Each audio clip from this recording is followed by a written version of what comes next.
आज कटक सहर रे दुर्गा पूजा समय मेढ़ भसाणी समय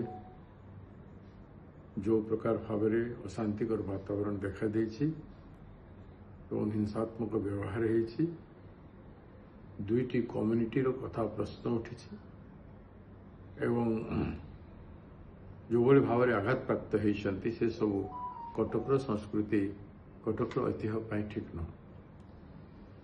कटक जिले में महामनीषी माने जन्मग्रहण कर स्वाधीनता संग्रामी माने एवं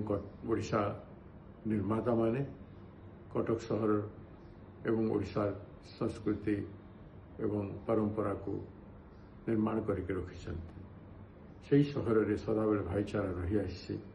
सबु जाति धर्म वर्ण निर्विशेष रही आसी एवं एपरी समय जो घटना होगला से घटना निश्चित भाव में हिंसात्मक व्यवहार एवं जो मैंने आघात कले अपराधी भाया व्यवहार तेणु आईन श्रृंखला को नियंत्रण करने पुलिस दायित्व और जिला प्रशासन को चाहिए से मैंने शांति श्रृंखला रक्षा करने यथेष्ट पदक्षेप ग्रहण करंतु एवं कौन प्रकार भाव में टेम्परेट नहीं से श्रृंखला रक्षा करने साधु चेष्टा करंतु। अपराधी जो माने भी हंतु अपराध कानून अनुजाई